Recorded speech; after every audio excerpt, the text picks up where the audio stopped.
มีหนึ่งบทกลอนที่บอกว่าถ้ามีคนบอกเจ้าว่าเขามวนหรือเขาสบายใจ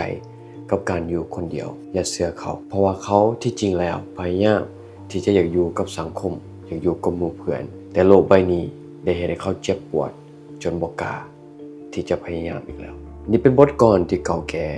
แต่ข้าพเจ้าเชื่อว่าสามารถบอกถึงได้กับสถานการณ์ของหลายคนของเพื่อนมนุษย์หลายคนในสังคมปัจจุบันมีหนังสือหลายหนังสือมีคนหลายคนพยายามบอกถึงความสำคัญของการอยู่คนเดียวและหลายคนพยายามที่จะแสดงให้เห็นว่าการอยู่คนเดียวมันมีผลดีแนวใดการอยู่คนเดียวสามารถเฮ็ดให้เฮาเห็นนั่นเห็นนี่ได้หลายอย่างมันอาจจะถูกต้องแค่ครึ่งนึงมนุษย์เฮาถึงสร้างขึ้นมาเพื่ออยู่นำกันหลายคนมนุษย์เฮาถึงสร้างขึ้นมาเพื่อสร้างความทรงจำกับคนที่รักเฮาและเฮารักเขาบทกลนี้เป็นบทกลหนึ่งที่เตือนสติเฮาเองและหวังว่าจะเตือนสติหมู่เพื่อนในสังคมใดมันง่ายที่จะไปเชื่อว่าคนคนหนึ่งบ่ต้องการความรักของเฮามันง่ายที่จะเชื่อว่าคนคนหนึ่งที่เฮารักบ่จำเป็นหรือว่าบ่ต้องการความห่วงใยของเฮาปากบ่ตรงกับใจปากแข็งเพื่ออยากเบิ่งดูดีแต่ความจริงแล้วบางครั้งบ่แม่นว่าเฮาบ่อยากอยู่กับหมู่เพื่อนบางครั้งบ่แม่นว่าเฮาบ่อยากได้ความรักจากครอบครัวแต่หลายครั้งเฮาผิดหวังหลายครั้งเฮาถูกติหลายครั้งเฮาถูกเว้าจนบ่กล้าที่จะอยู่ไกลจนมีความอยากที่จะเป็นส่วนหนึ่งของสังคมไปแล้วบทกลอนนี้วิดีโอนี้ขอเพียงแต่เป็นวิดีโอหนึ่งที่จะสามารถเตือนสติบ่ว่าท่านจะเป็นไผบ่ว่าท่านกำลังเห็นอย่างอยู่มันง่าย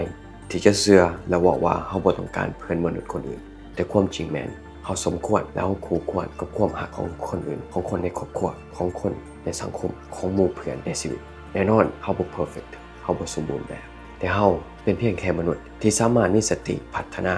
ตัวเองมีสติพยายามที่จะแสดงความรักในแบบที่เขาเชื่อว่าดีหรือว่าถูกต้องแต่หลายครั้ง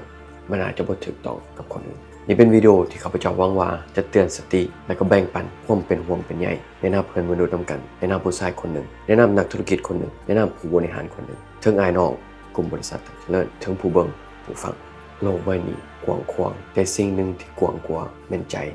น้ำใจของพวกเราข้าพเจ้าสักใส่แสงล้นขอให้ทุกคนมีความสุขแต่สำคัญที่สุดขอให้ทุกคนมีความกล้าที่จะแบ่งปันที่จะยอมรับทั้งความห่วงใยที่เรามีต่อคนอื่นและที่เราเอง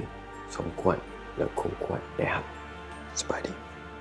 ต้องขอขอบใจทุกท่านที่เบิ่งวิดีโอและติดตามข้าพเจ้าและทีมงานเฮ็ดวิดีโอเหล่านี้ขึ้นมาแม้มีจุดประสงค์เดียวเพื่อแบ่งปันความรู้และให้คุณค่าในนามห้องประธานกลุ่มบริษัทต่างเจริญข้าพเจ้าก็หวังอย่างยิ่งว่ามื้อนึงท่านอาจจะอยากเข้าร่วมกลุ่มบริษัทต่างเจริญในนามภายนอกพนักงานหรือสำหรับท่านใดที่เป็นเจ้าของธุรกิจพวกเราอาจจะมีโอกาสเป็นคู่ร่วมหรือคู่ค้าทางด้านธุรกิจ